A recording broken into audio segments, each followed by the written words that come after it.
Welcome to today's webinar, Taming the Social Media Monster, Part 2, brought to you by Pest Management Professional and our sponsor, Control Solutions Incorporated.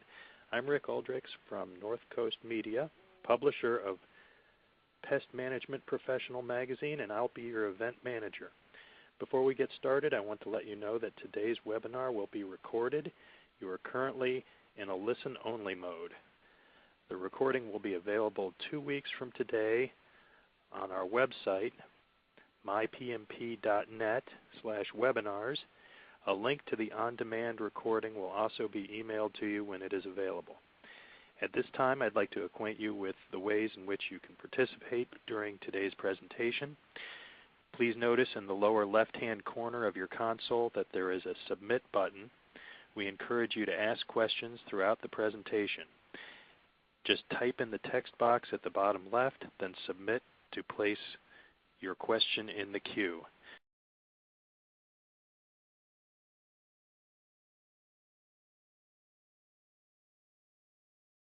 Questions that were submitted during registration may be covered in this webinar.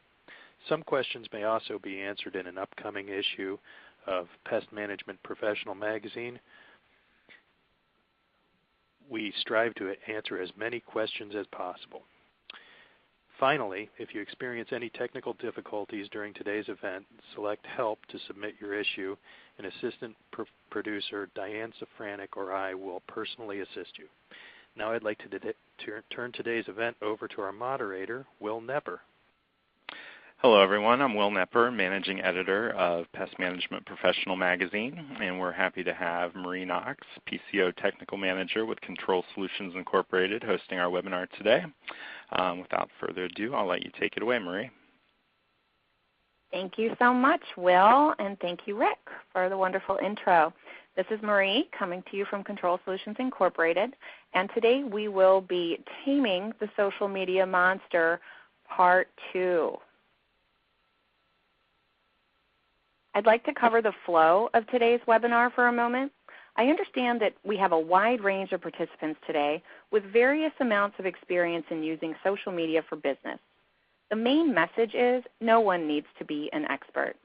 Today's webinar will begin with some discussion surrounding social media, followed by a brief recap of our previous social media webinar, which you can catch on www.mypmp.net/webinars or on YouTube.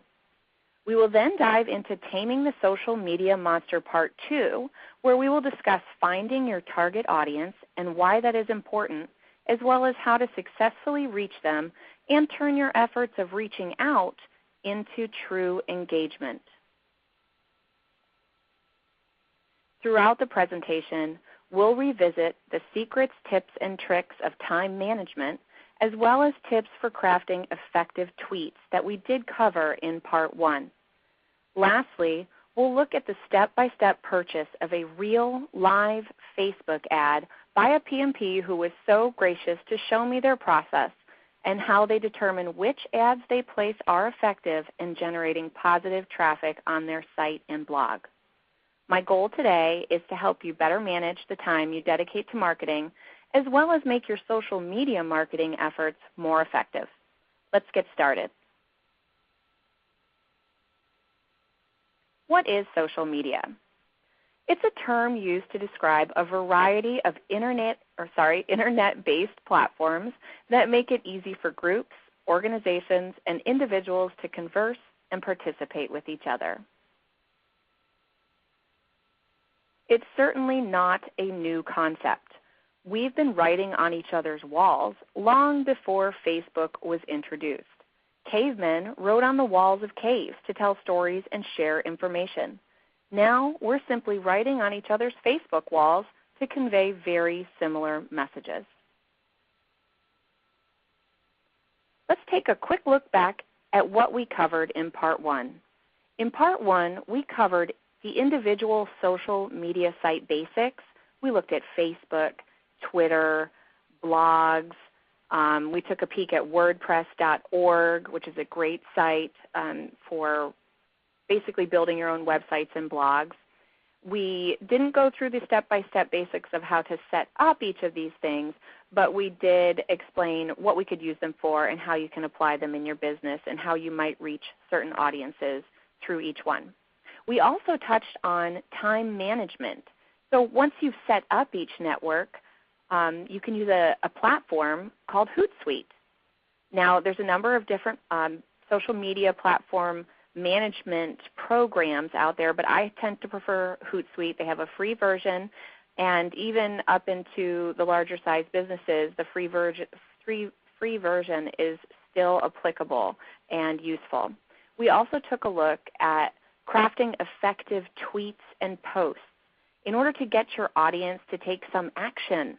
That's the most important part. We want to get an audience member to take action, like visit your website or your blog, or simply engage with you by responding to your posts and your tweets. A tweet or a post is only as good as the action it inspires. Now let's take a look at part 2, what we're going to cover today. We'll get pretty in-depth into defining your target audience.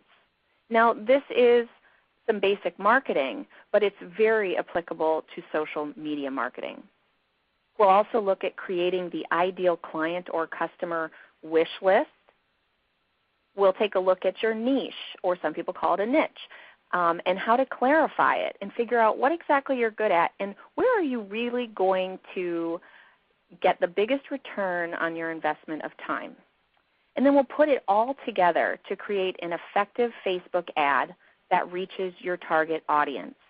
So just for everyone on the call, we will go through a lot of marketing basics that hopefully will still give you some aha moments and some takeaways, and we will get to a very in-depth step-by-step process of buying a Facebook ad. So we'll demystify that and make it pretty easy and show you how simple it actually is. But before that, we will be going through several basic points. So please hang with me throughout the presentation. I promise you will not be disappointed. Okay, we'll start off with identifying your target audience.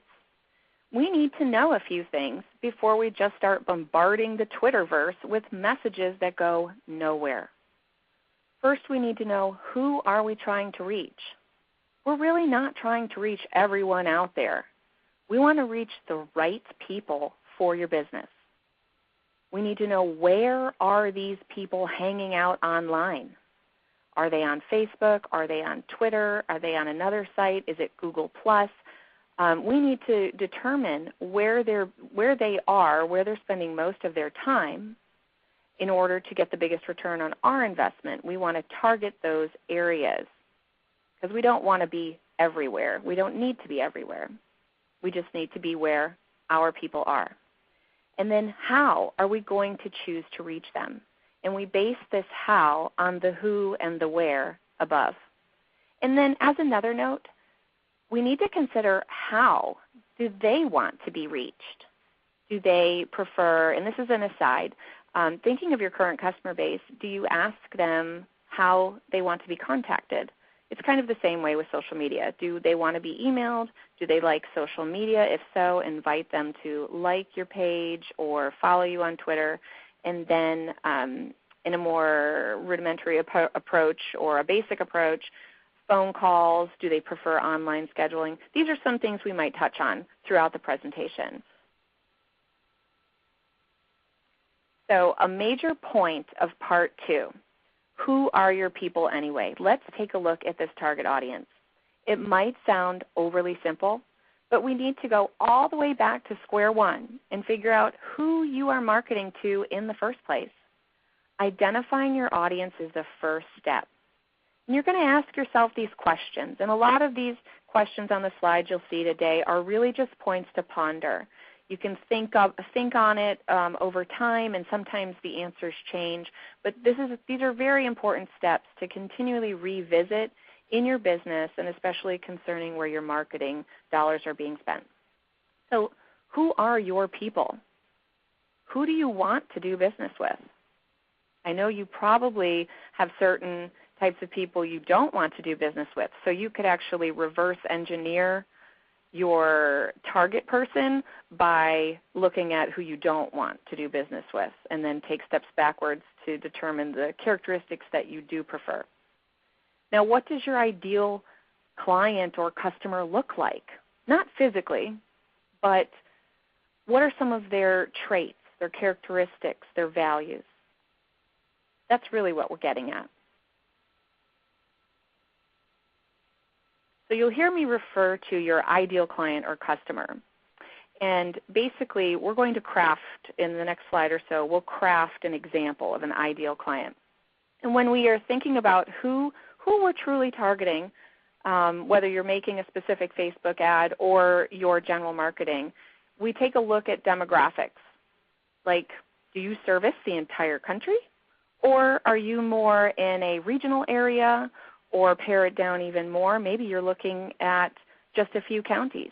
I'm here in South Florida, and many of the PMPs in our area focus on counties, believe it or not.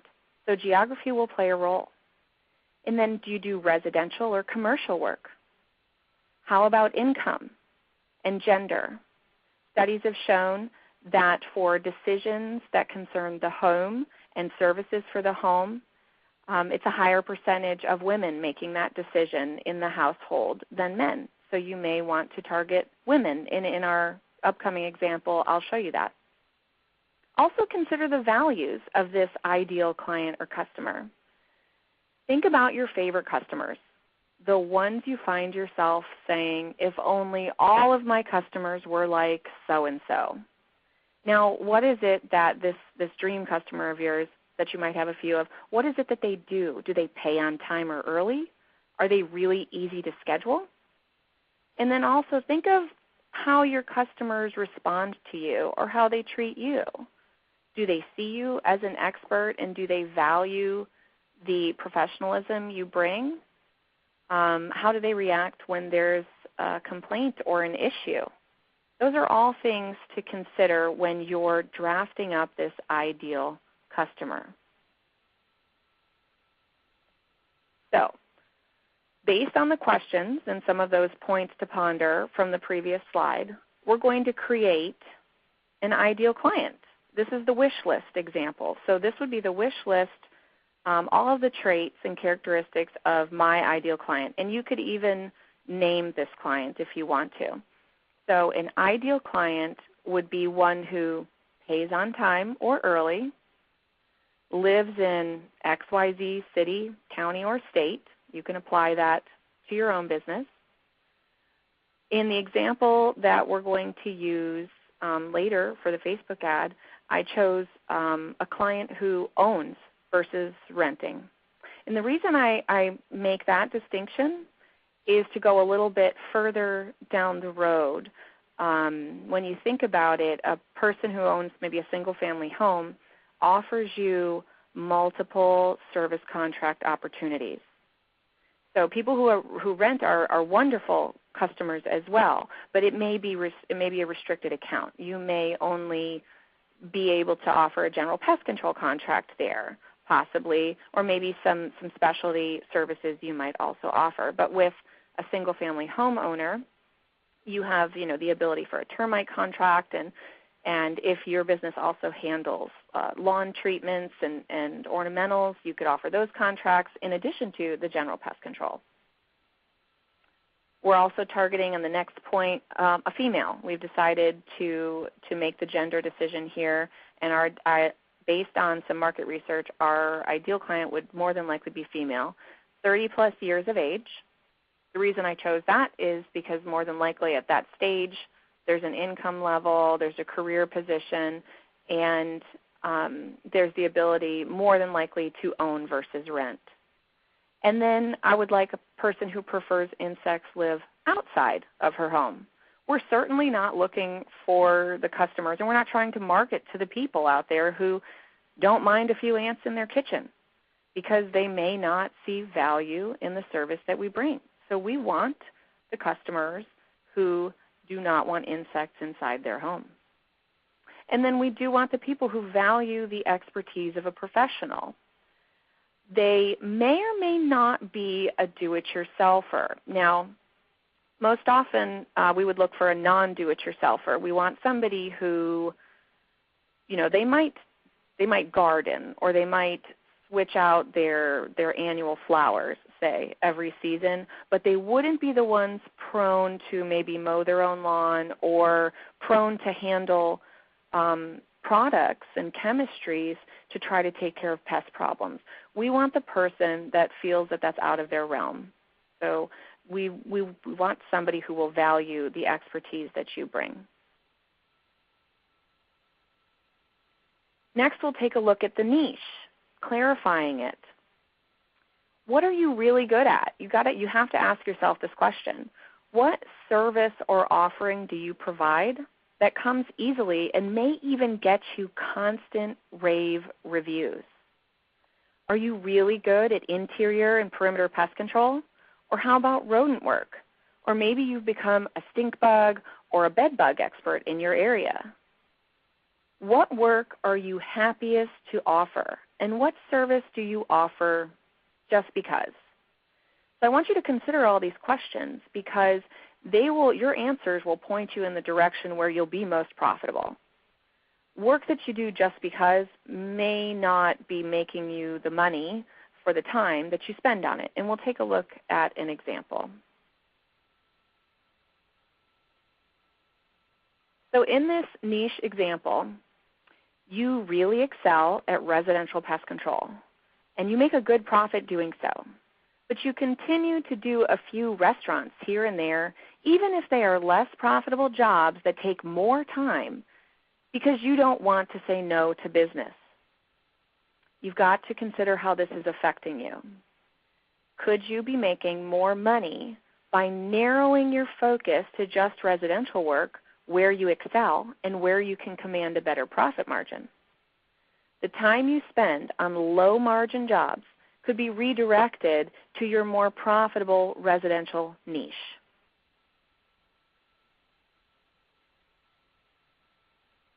Keep in mind, clarifying your niche is an evolving process. So it's going to change. Your niche might change or expand over time based on a number of factors. So it's evolving. You're not locked in at all. You might hire new talent that has new skill sets.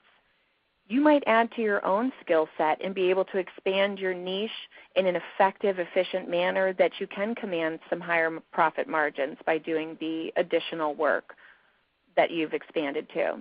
You may merge with or acquire another company. Or your niche might expand or change as a simple response to changes within the community or the evolving needs of your customers. So an example of a recent niche shift or expansion for many companies is bed bug work. If you think about it, several years ago we were not too concerned about bed bugs, or they were not the hot topic that they are now and have been for the past few years. As a PMP over the last several years or so, you've actually made a decision to either offer bed bug remediation services or not, thereby altering or expanding your niche or not. And again, all of these points are pretty elementary for marketing, but they're very, very important, because we need to consider what we do, how we do it, and who we want to reach in order to have a solid foundation to take the next step and market effectively. I have a few more points to ponder before we get into buying the Facebook ad. I want to recap an experience I had last week. So on my way out to Phoenix, Arizona for NPMA Pest World, I had the pleasure of sitting next to a global brand manager for the Starwood Group. They have hotel brands including the Westin, the W, Sheraton, the St. Regis, to name a few.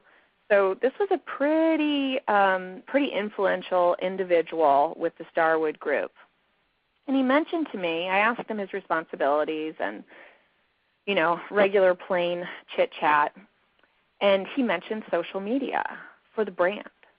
And I thought, well, gosh, I've got a live webinar coming up. This is a gold mine. And it turned out to be. So I was able to ask him a lot of questions concerning his social media responsibilities for such a large brand and glean some really important points to ponder. Hopefully you'll get a few takeaways from this discussion that you can apply to your social media efforts and business. So I started off by asking this gentleman a really broad question. I said, let me know, can you explain to me how the Starwood brand or the Starwood group uses social media? And he got into several points of how they have these, it's almost like a call center, but instead it's just people, like tons of people sitting in front of computer screens constantly monitoring any sort of Twitter mention, Facebook post, any sort of message out there in the universe that either has, hashtag Starwood or hashtag one of their brands or at Starwood. And then it was kind of interesting, he switched and asked me, why would I want to, he said, I understand why people would want to follow Starwood or follow the specific hotel brands because it's a lifestyle thing. But why would I want to follow my pest control operator? And I said, well, for the same reasons that we'll get into in a few slides, but for the same reasons that you want someone to follow you. It's not necessarily a lifestyle thing. It's more of a connection, and it's more of, like he had mentioned to me, they're always monitoring for mentions and for issues, whether it's a complaint or a compliment or even an injury on site. It's the same thing. If you're happy with your service your technician provides, then you may want to mention that on Twitter if you follow your pest control company or your lawn care company. And then he switched. It was kind of odd, but this was kind of a long lead up into this slide, and so I apologize for that. But then he switched quickly and said, why doesn't my pest control company listen? And I stopped. He just stopped me in my tracks. And I said, well, what do you mean? And he said he has a company, and he travels the world, and so he can be in many different time zones. And he's explicitly asked the company to not call him because he could be in a different time zone and be sleeping. So he wanted to know why, if he's requested email interaction only, why they keep calling. And I said, well, I can't really apologize on behalf of that company, but it's something you may want to ask them to put in, as a permanent note in your account. But it got me thinking. That's where this whole thing is leading. It got me thinking. The number one point was customer interaction only works when you're interacting in the manner they desire. So not all of your customers, I know this is a webinar about social media, but not all of your customers or potential customers will use social media. It's a very elementary thing to do, but ask your prospective or new customer how they want to be contacted. Ask your current customers if you haven't. Add it to the sales sheet or the contract. Give them options like phone number. Would you like us to call you? Is it a cell phone? Is it a home phone, or both? Maybe what hours of the day are best for a phone call if they agree to phone. If they provide their email address, ask permission if you have a blog or website updates. Ask permission to subscribe them to your blog updates. But most importantly, if email is their preferred method of communication, respect that. And then Twitter. You can add all of this to your new customer checklist. You could have, if you have a Twitter account, you could invite them to follow you, and you could follow them back. And Facebook, you could invite them to like your page. So it's very important to ask the customer how they want to be contacted. So once you know how they like to be reached, please respect their desires. I found it very interesting during my discussion. It was a 3.5-hour flight out to Arizona from Atlanta, and I found it interesting that throughout my conversation with this gentleman, he took the different sides. He took the side of the business using social media to the consumer side, and how it affects him and why he might want to follow certain companies. So as a big takeaway, don't call if they expressly told you that they prefer email follow-ups and scheduling. And consider, if you don't do that now, consider adding it as an option. And consider asking your current customers, because you may make their day. You know, they may not realize that email scheduling and email follow-ups are an option. And if they are for your company, you know, you may make them a fan for life just by offering that simple choice. All right, point number 2, big takeaway number 2. Social media can, so be prepared, it can and will be used for all manner of customer interaction. Some examples from my discussion last week included from the point of the view of the customer. Okay, and remember I was talking to a hotel person. So from the customer, this global brand manager has seen compliments on Twitter and Facebook, positive recognition of specific individuals that may have provided exemplary service. Complaints come through ranging from poor service to on-site construction noise. He mentioned they're in Starwood brands are in 110 countries, and you know, you never know when construction is either going to be happening on-site or right next door to the hotel, and he actually has had some complaints for a specific location that has construction going on. Injuries on the property have even been discovered, if you will, via the social media group at Starwood because somebody tweeted that they were injured. And something is what might seem silly, but I enjoy in-room dining. In-room dining recommendations for a specific hotel.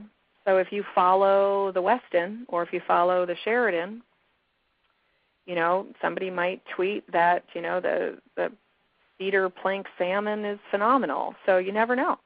And then also responses to the tweets and the posts that the brand sends out. So again, that online conversation that we talked about in part 1, the interaction simply might be responses to what you've already put out there. Let's take a look at a positive tweet.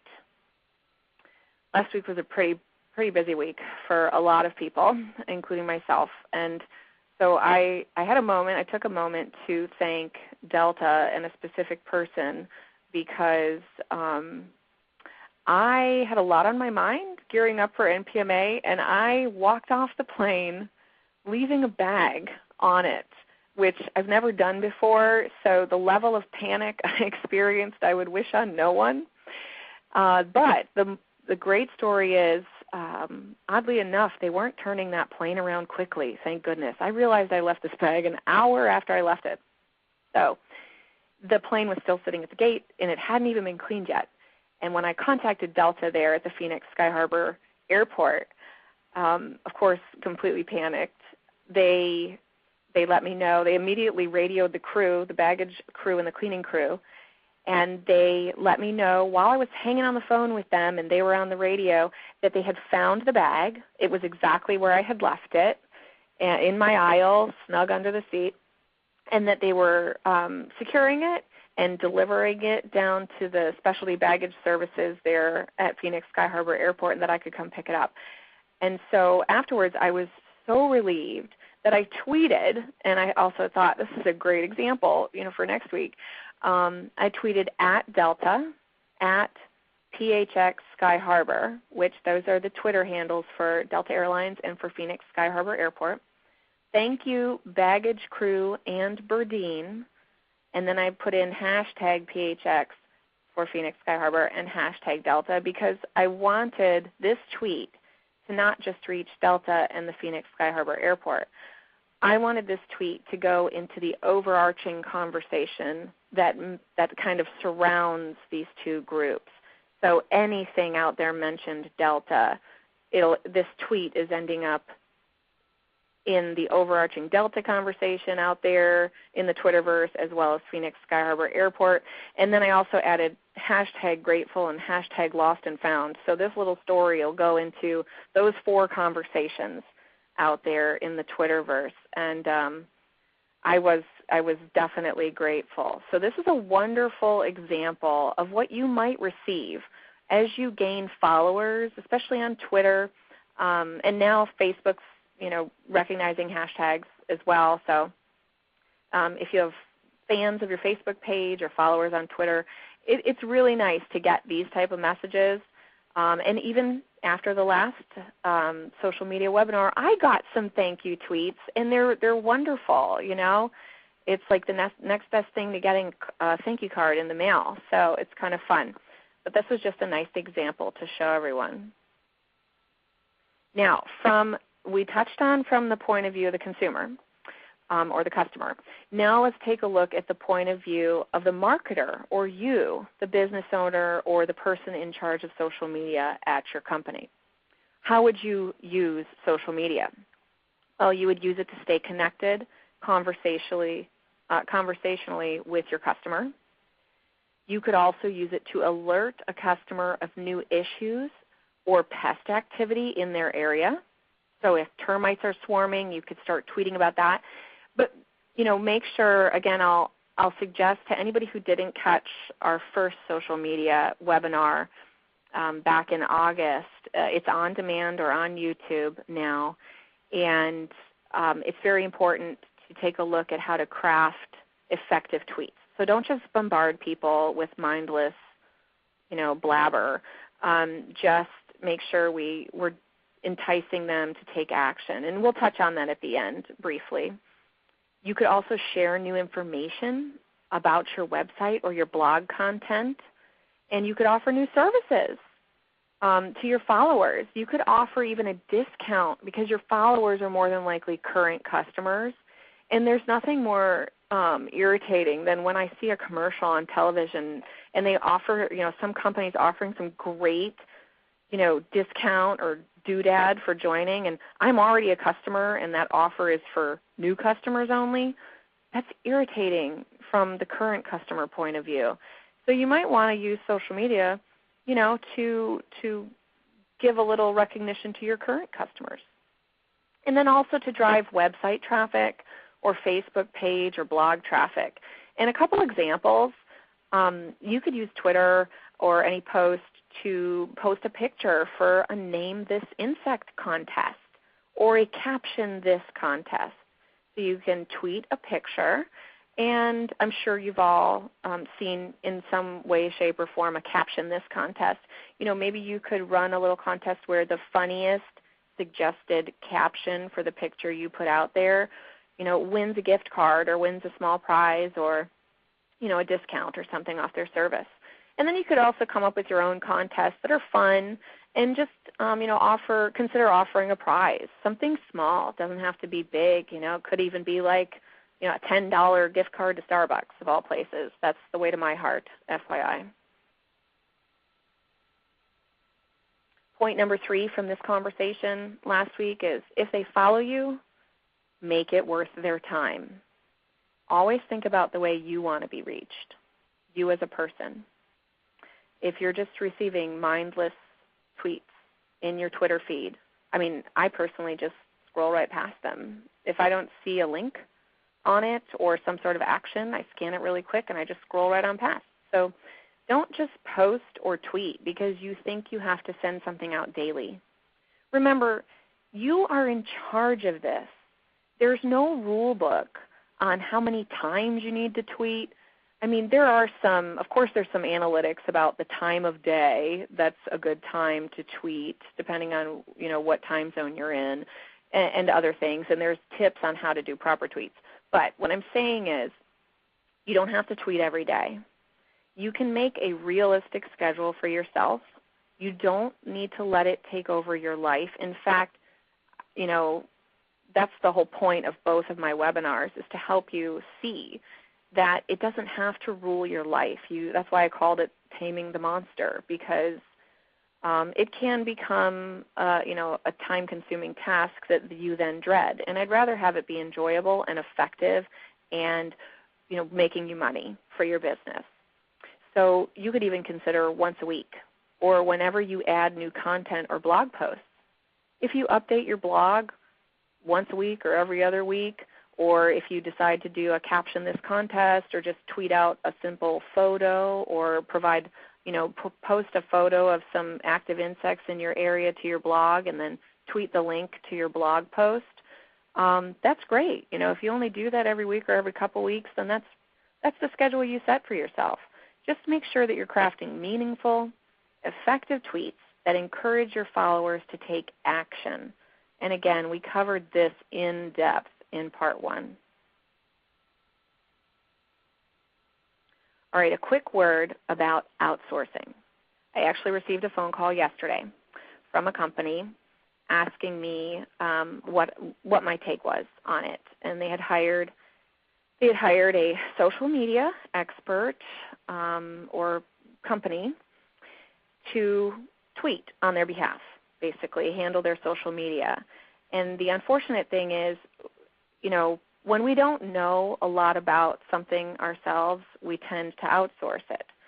So we need to be very careful when we outsource or delegate the social media responsibility. And I'll get to the rest of that story in a second. But we outsource or we delegate for a few reasons. A, we don't have time, or we think we don't. B, we actually have enough money to hire somebody, so we go ahead and hire it, because why not hire an expert, right? Or we don't understand it, and so we want to delegate it and get it off of our plate. Now, more often than not, that's why we actually end up in business delegating the social media responsibilities, because it seems really, really intense and really complicated. But newsflash, I'm doing these 2 webinars, and I think you could probably get a handle on it in these 2 webinars alone, so you don't have to be an expert to be effective. So take the time. This is my big point here. Take the time to learn enough. If you're going to outsource this, take the time to learn enough to tell whether your money is being well spent or not. So I'll go back to what I started with. So this company called, and they let me know that they had outsourced. And a couple funny points were, I said, well, what kind of tweets have you been checking the Twitter feed, and are they just kind of posting random things that are bug related, if you will, but they really don't lead to your blog or your website? And they actually answered yes, that they've tweeted pictures of snow, and this company is actually active in Florida. So it's a super rare occurrence if we ever get snow in Florida. And then also insects that aren't even active here. So you just it's just a simple little takeaway. You got to stay on top of it. Even if you outsource it, you need to make sure that the company you hire, or the person you hire, or even the person you delegate to within your company understands your business, understands the pests, and at least has enough general knowledge to link the tweets to blog posts and web updates or website updates that are pertinent. So I thought that was kind of an interesting story to share, and it was properly timed that company called me yesterday. All right, here's a quick little recap on an effective tweet, just to show you a handful of the components. Effective tweets are to the point. They share just enough to get attention, which I call that teasing the content. So if you write a cool blog entry and that blog feed is on your website, which I highly suggest you do that, then tweet a little teaser content like, come check out what all the buzz is about in my new blog post. Click here, and then add the link. And it might sound funny to say click here or register here. Actually telling the person receiving your tweet what to do is very effective. It's more effective than just putting a link, because they might just stare at the link.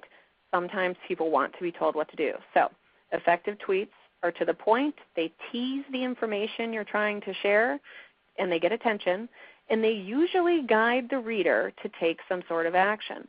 So my blue arrow on the screen is pointing to PMP Magazine's tweet that they put out on October 2nd via Facebook. And it says, use social media for your business, ?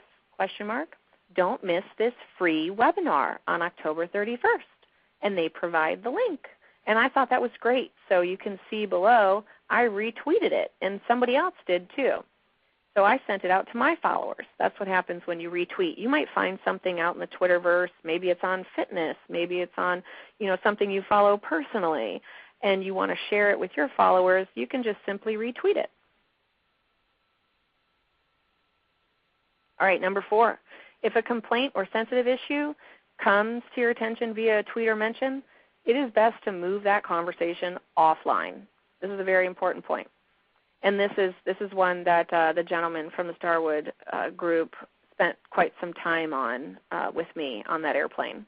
So do not engage in negativity online, especially through social media. It becomes a silly shouting match, actually, and you might have even seen this on some of your friends' Facebook pages. Tends to happen when someone posts something, politically charged, and if you take a minute and read all the comments below that post, usually you can laugh, but you see that people kind of fight back and forth, and you don't want that to happen, especially when you're using social media for business. It does not look good. So it is best to respond in a grateful manner.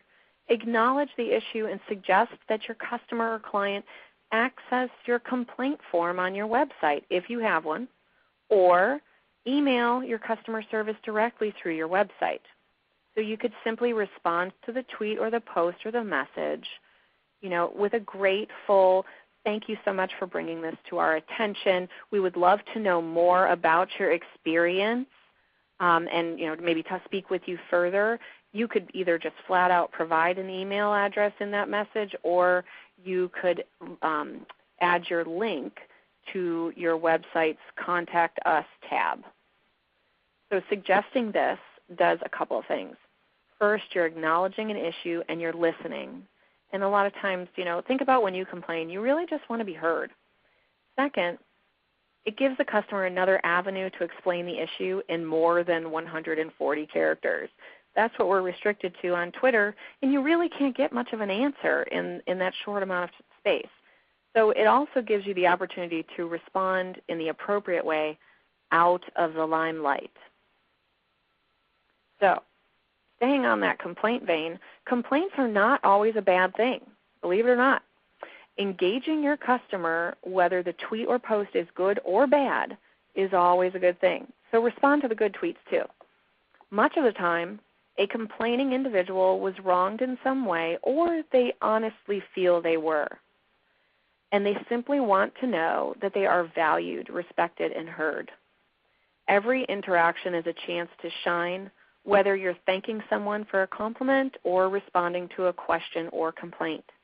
Lastly, the biggest point about a complainer is that when a customer is complaining, they are actually giving you a second chance.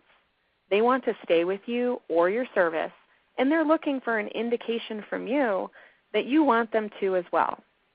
They could have easily just canceled without telling you why, but they didn't. Complaints are second chances to get it right. Okay, now for the famous Facebook ad. Reaching your people through Facebook ads. Just for clarification, I do not receive any benefits from suggesting different programs or platforms.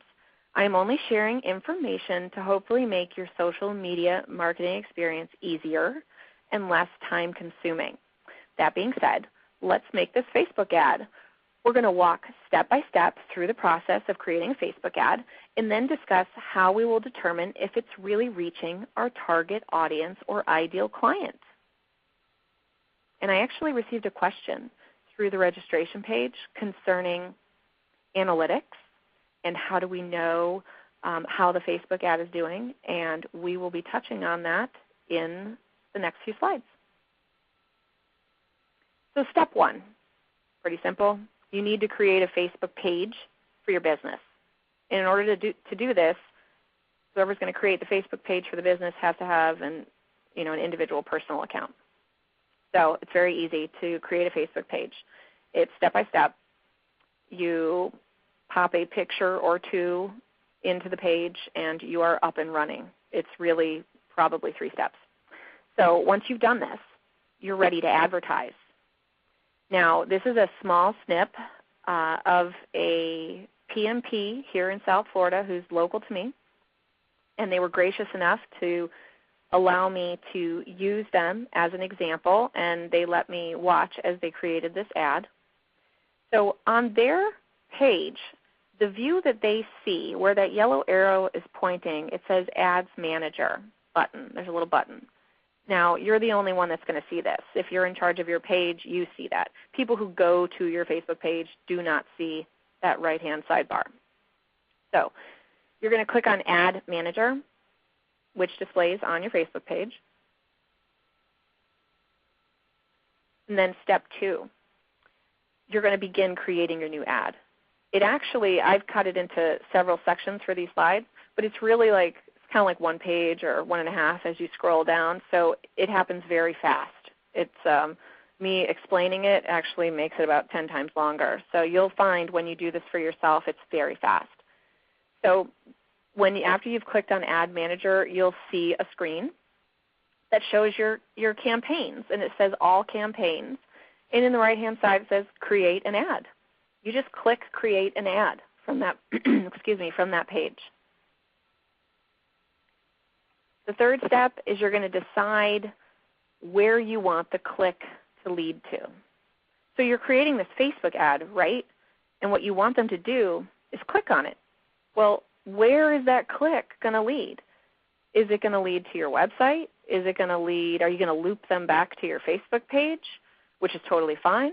Or, is it going to lead to your blog or somewhere else? So the first step is simply deciding right there where there's 3 arrows. You could type in a web address, you could search by a destination, or you could send them to your page. And in this example, we chose to type in their website because in the ad we wanted that click to lead to their website. So on the screen now, you'll see in a light blue bar it has their web page, and it happens to have a little picture there. And we chose this click to direct to the PMP's web page. Once you've done that, you simply write the headline, which the holidays are coming up, and we like to think of it as the holiday marathon because you have today, which is Halloween, followed by Thanksgiving, and then you have Christmas and Hanukkah and all manner of holidays. And then, then you have New Year's Eve. How can you forget that? So we call it the holiday marathon. And the title here, I believe it gives you 25 characters. So you are limited because remember, these are tiny little ads on the sides of Facebook pages. So the headline we wrote was Holiday Marathon is Here. And then I think you have 70 or 90 characters, I'm not sure, for the text. And so we wrote, good hosts keep roaches out of the casserole, with a call to J.P. Miller & Sons, and it provides their phone number. And I'll touch on in a little bit why it's important to put the phone number in every ad. And they uploaded an image. So very simple. You can have it say whatever you want, but obviously make the content of this ad jive with where you're leading the person to when they click it. After you've typed this in, you can actually just scroll down the page a little bit and see a preview of what it's going to look like. So this is what the ad is going to look like as it shows up on people's Facebook pages. This holiday marathon is here, has their website, and then it has the little bit of content that we wrote.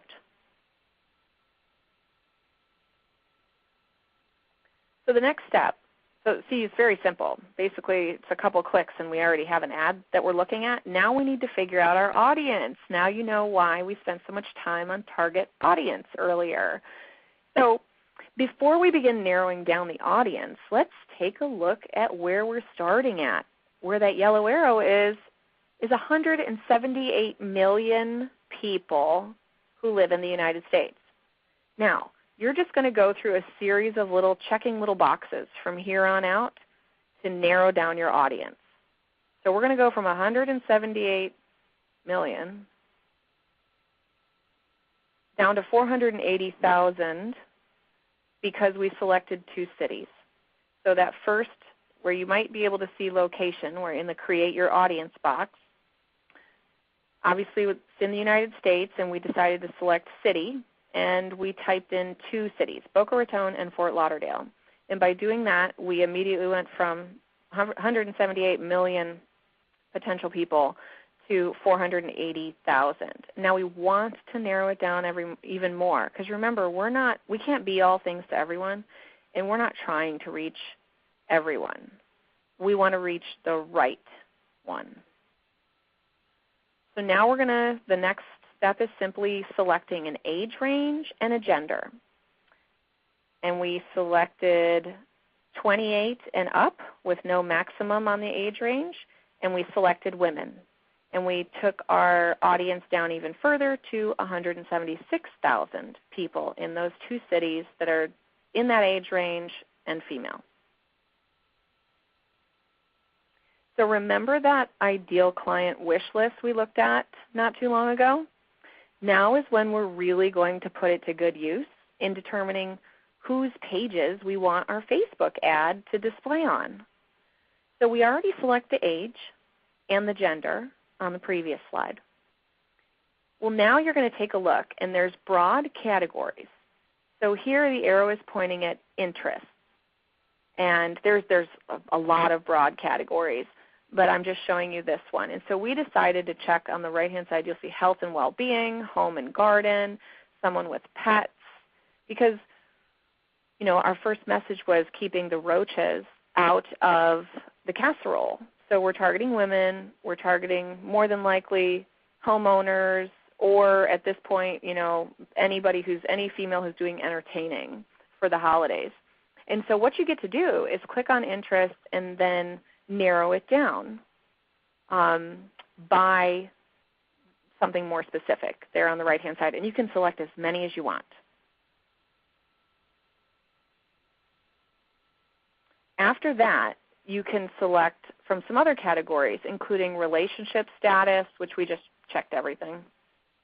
Languages, you could target somebody with a specific language, capability or as their first language, education level. So what we're going to do here is we're going to take a look at what happens to the size of our audience when we happen to select college graduate. Now you can keep it at anyone, and that's A-OK.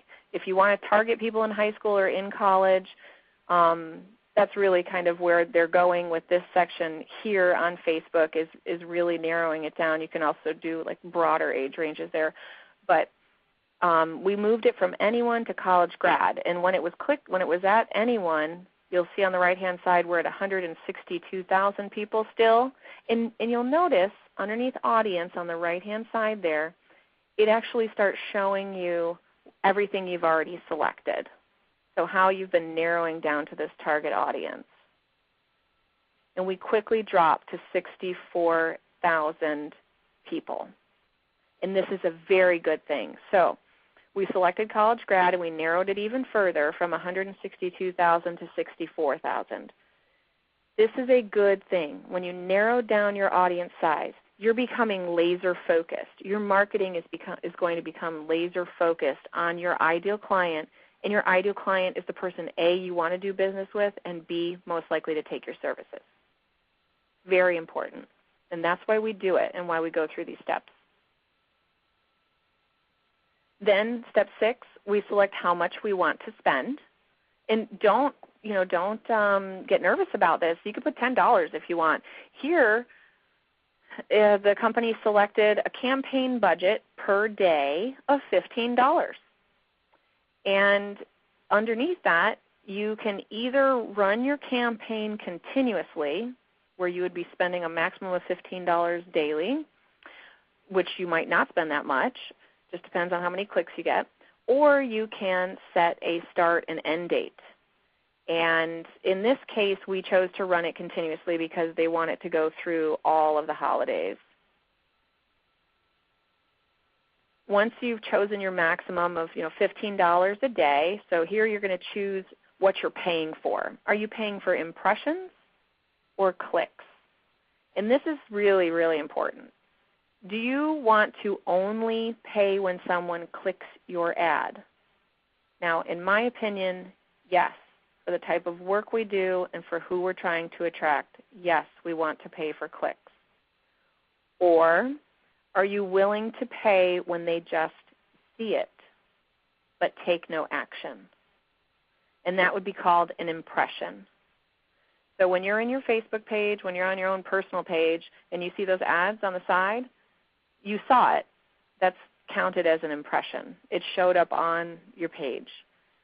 The person who placed that ad is either paying if you click it or they're paying when you see it. If they're just paying when you see it, then every time it shows up, they're paying. So I prefer to pay per click. And this is my own opinion, and everyone can have their own opinion on what's best for them. But for this case study, we are paying per click because we want them to take action. We want them to go to the website. And then there's this thing where you price to click. And they suggest that you offer to pay 41 cents to 81 cents per click, and this company just picked in the middle. So every time their ad gets clicked, it's 63 cents. That's what it costs them. Now remember, we set a maximum. We set a maximum of $15 a day. You are always in control of this. You are in control of your marketing spend and your budget, and you can stop it and start it at any time. So finally, you review all the selections that you've made, and you can go ahead and place your order or continue to edit, and we decided to place it.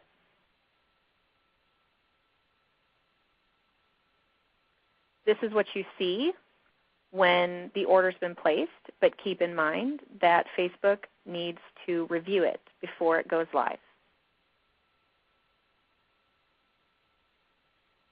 You'll get a little message like this, reminding you that it will start running after it's approved, which can take up to 24 hours. Sometimes it takes minutes. You never know. And then once the ad has been approved, you'll receive an email like this one, thanking you for advertising on Facebook, giving you links to manage all of your ads or to create a new one. Oh, and that's a great spot for this point. Once you've created an ad, and you know we took a few minutes to run through all those demographics and little boxes we checked, if you want to use that exact audience again, you don't have to recreate the wheel. You can just apply that to the next ad you're creating, and it just automatically happens, which is great. So you get to create an ad like this, and it keeps your demographics and your selections. And basically all you have to do is add those couple little lines of content, and you have a brand new ad. So you can see your ads in your Ad Manager page, and you can also review the analytics of each ad. And it will show you how many clicks, how many impressions, the frequency it's showing up. And you can also, from this page, edit your ad, including the spend. You can also stop ads or suspend them at any time. So don't get nervous about the spend. This is a very inexpensive way to get your feet wet doing these social media ads. Some additional tips for Facebook ads: always include your phone number in your ad. This way, if they decide they want you to call, or they want to call you rather than click, it's going to save you money. So if your phone number is right there in your ad, they might not even click it. So you just won yourself a free lead, basically. So always keep your phone number in your ad. That way, if all they would have clicked for was the phone number, then you've provided it, and you got yourself a free lead. Keep your message simple. Remember, you have a very limited number of characters, so use the space wisely. Be honest and inviting, or be funny. We decided to be funny with the roaches in the casserole comment. And you could also consider incentivizing your audience. I'm not sure how you may feel for or against this, but you could end up giving them a reason to click. Be careful not to compromise the integrity of your services, though. So if you are going to incentivize concerning the pricing of your services, there's a good way to do it. An ad that says 50% off of X service is better than one that says X service is now $225 from $450. The reasoning behind this is that you've discounted it and you're telling them that it's only worth $225. Truly, it's worth $450. So it's better when you don't put the prices in there, because the first statement, 50% off of X service, really hasn't discounted anything yet. And then when in doubt, remember you can search for helpful videos and instruction on how to use certain features of the various social media networks on their sites. Most networks offer assistance like these. I mentioned Hootsuite before. We spent a lot of time on Hootsuite in the Part 1 social media webinar, and it was very well received, and it's a platform that I highly recommend. And then on Twitter, there are tutorials on the art of the tweet, how to master the basics. The same thing with Facebook and most of the other social media platforms out there. All right. That wraps it up for today. I want to take a minute to thank all of you. Please be sure to check us out at controlsolutionsinc.com and mypmp.net. You could follow us on Twitter at CNTRLSOL and at Marie A. Knox. Thank you and have a great rest of your day. Okay, Marie, we've got time for a few questions here that have come through. Start with this one. Someone asks, how to limit time spent on social media. It says it is a huge time sinkhole for all, especially younger workers. Wow, this sounds like a multi-part question. So I guess the first thing that jumps out at me is the younger worker comment. And I would agree, number one. And the way I'm interpreting it is if you have people in your office or business or whatnot, company, if social media is not their direct responsibility and they're just using social media for their own personal purposes, I firmly believe that that should be reserved for their personal time. So before work, after work, and maybe during lunch or breaks. And that might seem harsh, but it can waste a lot of business funds if people are just playing on their computers all day. And I know that can happen and has happened. So if that's the point of that question, I would consider the new hire training manual and kind of revamping the rules and the rules and actions and conduct for the company so that you can set people's expectations, your current employees and your new hires, on what their responsibilities are. So that being said, if social media is not their responsibility, they shouldn't be, quote-unquote, playing online during work hours. The second part, I think, to that question is if social media is someone's responsibility, whether it's yours or the marketing department, or you have just a specific individual inside the company that handles your social media efforts, then I think you need to, A, go over time boundaries, if you will. Remember, I mentioned we're in control of this. You're in control of this. It doesn't have to take over your life. So you can be an effective social media marketer, believe it or not, in about 35 minutes a day.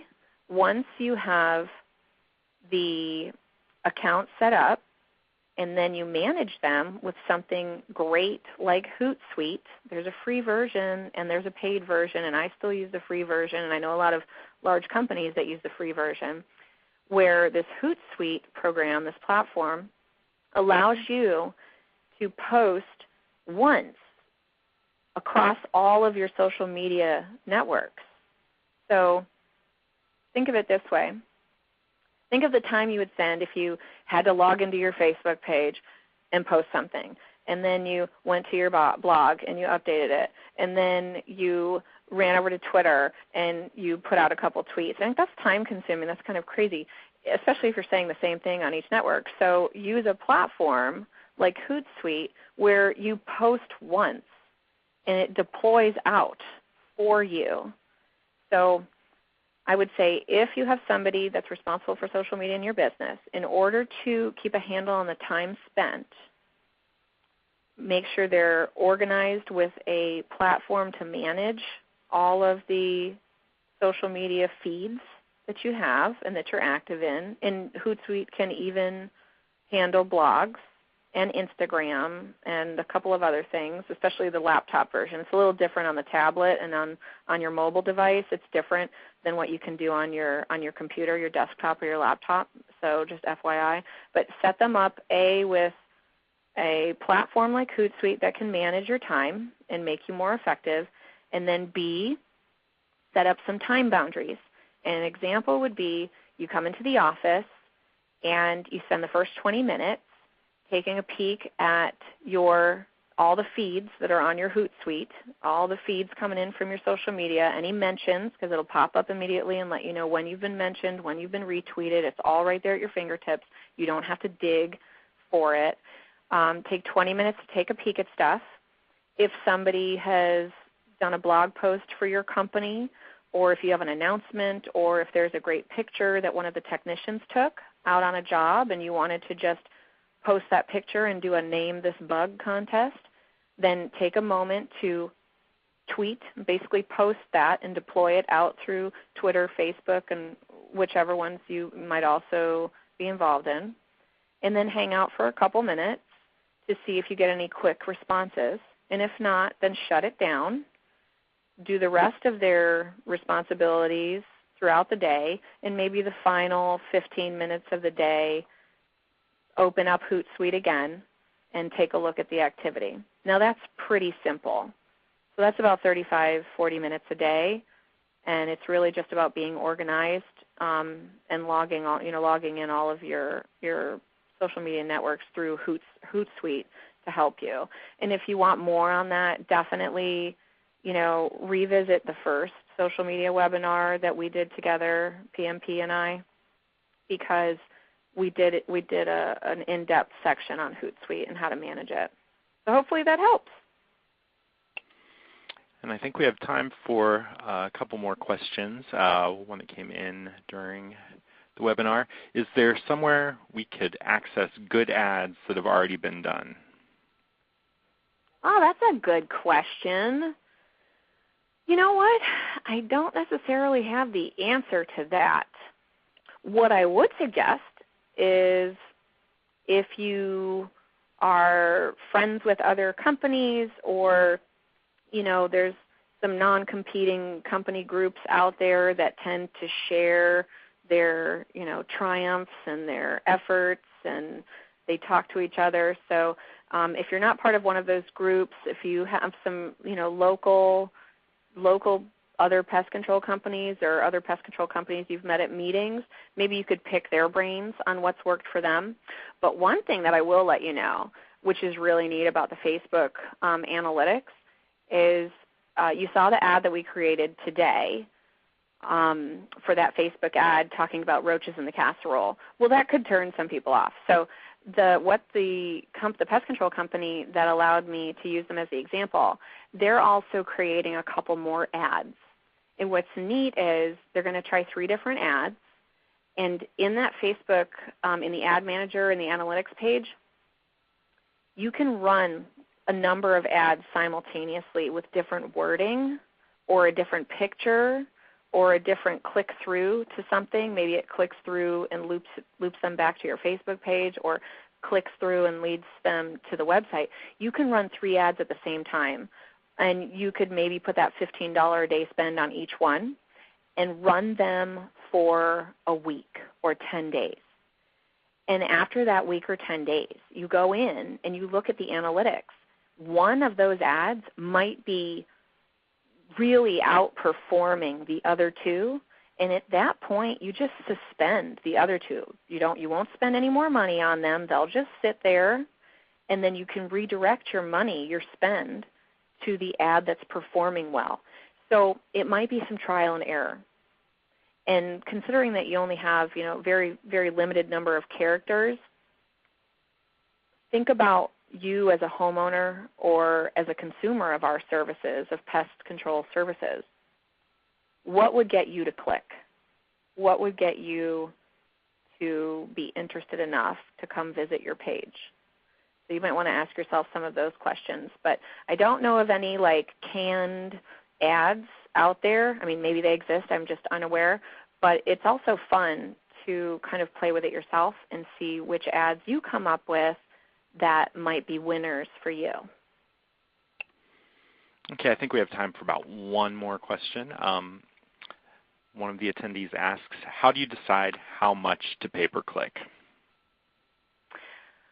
I'm kind of an in-the-middle person. I know that's boring. They give you a range, and it's totally up to you. I'm sure, now again, I'm not an expert on the pricing of clicks, so please take this with a grain of salt. I'm sure there's probably some sort of statistics or research on it, which maybe you could quickly find through Google and just kind of surfing around. Maybe there's even a Q&A on Facebook. I'm not quite sure. But I kind of asked this question of the company that we use it as an example, and he said, I just always stay in the middle. It's been working. So Facebook gives you a little range, like we saw, I think, what is it, 41 cents to 81 cents per click for that age group and for all. And the range changes, by the way. The pay-per-click will change based on the demographics that you choose and how targeted you get your audience. So, I mean, for safety's sake, in the middle, but you could always play with that as well. You could run an ad picking the low range and see how well you do, and then you could run an ad picking the high range and see how well you do. I wish I could be a little more enlightening with that answer. All right. I think we might have time for one more question here. The question is, I found that when I use multiple ads in a campaign, the impressions are really random. I've had no impressions, and it seems like one or two hog all the impressions. Have you seen that? Yes, that is so great. That is exactly what I talked about when you make 3 ads or 4 ads or however many ads you want, and then you check the analytics, and you notice that 1 or 2 are, it's not that they're hogging the impressions or the clicks, it's that those are performing for you. So quit spending any money on the other ones. Those other ones are dragging you down, and they're not producing, they're not performing. So you're on to something. Those ads that are hogging the clicks and hogging the impressions, those are your workhorses. So dedicate your money there because you're getting the biggest impression and click-through bang for your buck. All right. I believe that's all we have time for today. We want to thank Marie Knox with Control Solutions Incorporated, and on behalf of Pest Management Professional Magazine, I'd like to thank all the attendees, and I'll throw it back over to you, Rick. Thank you for attending the Taming the Social Media Monster Part 2 webinar. A recording of this webinar will be posted on the Pest Management Professional website, and you will be notified via email 2 weeks from today when that is posted. Please visit the mypnp.net website for future events like this one, and thank you for attending, and have a nice afternoon.